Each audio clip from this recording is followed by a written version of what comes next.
ఓలీ వ్లాగ్స్‌కి స్వాగతం. ఈరోజు మన ఫ్యామిలీ మెంబర్స్‌తో నేను షేర్ చేసుకోబోయే రెసిపీ వచ్చేసి హోటల్ స్టైల్‌లో ఈజీగా అయిపోయే సాంబార్. ఇడ్లీ సాంబార్, వడ సాంబార్, సాంబార్ ఫేమస్ కదా!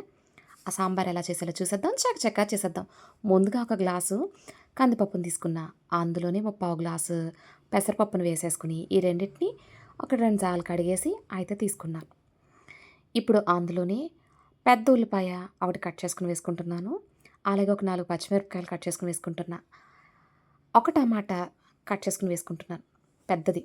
అలాగే పసుపు 1.5 టేబుల్ స్పూన్ల సాంబార్ మసాలా. అలాగే 4 గ్లాసుల నీళ్ళైతే వేసేస్తున్నాను.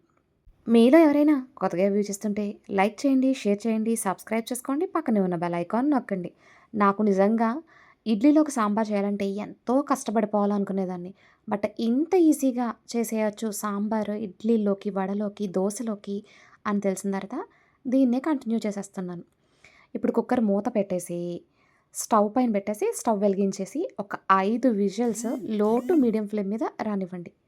5 విజిల్స్ లో టు మీడియం ఫ్లేమ్ మీద రావాలి. ఈలోపే ఒక చిన్న నిమ్మకాయ సైజంత చింతపండునయితే నానబెట్టేసుకున్నా. ఇప్పుడు దీన్ని పక్కన పెట్టేసుకుందాం.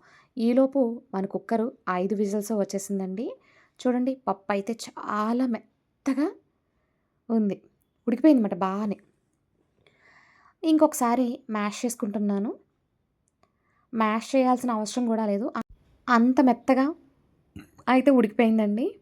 ఒకసారి గరిటె పెట్టి కలిపేసుకుంటున్నాను. చూడండి నేను చూపిస్తున్నట్టే చేయండి. ఇందులోని మనం ముందుగా నానబెట్టుకున్న చింతపండు ఉంది కదా! అందులోంచి రసం తీసేసి అయితే ఏసేస్తున్నాను. అందులోనే రుచికి సరిపడగా ఉప్పు, మరొక 3 గ్లాసుల నీళ్ళైతే పోసుకుంటున్నాను. మన హోటల్ స్టైల్ సాంబార్ కాబట్టి అందులోని కొంచెం బెల్లం వేసుకుంటున్నాను. తీయగా భలే ఉంటుంది. మీకు ఇష్టం లేకపోతే స్కిప్ చేసేయొచ్చు. వీటన్నిటిని ఒకసారి కలిపేసుకుందాం. అప్పటికప్పుడు ఈజీగా చేసేసుకోవచ్చు. నేను ఇందాక 2 గ్లాసులు వేశాను. ఇది మూడో గ్లాసు. ఫస్ట్ 4 గ్లాసులు, తర్వాత 3 గ్లాసులు వాటర్ పోసా. మొత్తం ఎన్ని గ్లాసులయింది? 7 గ్లాసులు వాటర్ పోసేసా.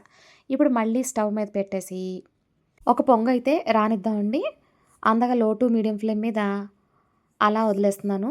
చూడండి పలచగానే ఉంది కదా! మీకు ఇంకా పలచగా ఇష్టమైతే గనక మరొక గ్లాసు వాటర్ అయితే పోసుకోండి. నార్మల్ రైస్‌లోకి మనం తీసుకునే సాంబార్ అయితే గనక చింతపండు ఎక్కువ వేసుకుంటాము. మనం బ్రేక్‌ఫాస్ట్‌లోకి యూజ్ చేసే సాంబార్ కాబట్టి చింతపండు తక్కువే వేసుకోవాలి. సాంబార్ మరిగేలోగా వేరొక స్టవ్ పైన బాండీ పెట్టి అందులోనే ఒక టేబుల్ స్పూన్ ఆయిల్ వేసుకున్నాను. అందులోనే ఒక 5 వెల్లుల్లిపాయలు చితక్కొట్టుకుని వేసుకున్నాను. అర స్పూన్ చప్పున మినపప్పు, శనగపప్పు, ఆవాలు, జీలకర్ర వేసి వాటిని ఫ్రై చేసేసుకుందాం. అన్నీ అర స్పూనే తీసుకున్నానండి. చాలా సింపుల్‌గా సాంబార్ అయితే అయిపోతుంది. చాలా టేస్టీగా ఉంటుంది. చాలా చాలా బావుంటుంది. తప్పకుండా ట్రై చేయండి. మీకెలా కుదిరిందో నాకు కామెంట్ రూపంలో అయితే కామెంట్ చేయండి. చూడండి ఇలా పోపులన్నీ వేగిపోయిన తర్వాత అందులోని 2 ఎండుమిరపకాయలు కట్ చేసుకొని వేసుకుంటున్నాను. కొద్దిగా కరివేపాకు వేసేసి పోపు బాగా వేగనివ్వండి. పోపు బాగా వేగిన తర్వాత స్టవ్ ఆఫ్ చేసేసి అందులోనే ఒక పావు స్పూను ఇంగువ వేసేసుకొని మరొకసారి మిక్స్ చేసేసుకొని ఈ పోపుని తీసుకువెళ్ళి మరుగుతున్న సాంబార్లో అయితే వేసేసుకుందాం. ఇడ్లీ పిండి ఎలా రుబ్బాలి? దాని కన్సిస్టెన్సీ ఎలా ఉండాలి? ఇడ్లీ ఎలా వేసుకోవాలి? అన్న వీడియో డిస్క్రిప్షన్‌లో పోస్ట్ చేస్తున్నానండి. కొత్తగా వంట నేర్చుకున్న వాళ్ళకైతే ఉపయోగపడుతుంది. అంతేనండి. స్టవ్ ఆఫ్ చేసి పైన కొంచెం కొత్తిమీరని చల్లేసి వేడి వేడి ఇడ్లీలోకి ఈ సాంబార్ వేసి తింటే అద్భుతః అనాల్సిందే. అంత బావుంటుంది సాంబార్ అయితే. తెలుసా?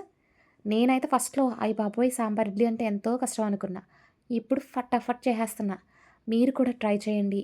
డెఫినెట్‌గా మీకు బాగా కుదిరిందని అంటారు. నాకు కామెంట్ చేయండి. అంత బావుంటుంది ఈ సాంబార్ అయితే. ఇడ్లీలోకి వడ, దోస ఎందులోకైనా అద్భుతః. ఇంకెందుకు ఆలస్యం వేడి వేడి ఇడ్లీలోకి సాంబార్ వేసుకొని సర్వ్ చేసేసుకోవడమే. ఎంతో ఈజీగా, టేస్టీగా ఉండే ఈ సాంబార్ రెసిపీని మీరు వీక్షించినందుకు ధన్యవాదాలు తెలుపుకుంటున్నాను. మరో కొత్త రెసిపీతో మీ ముందుంటాను.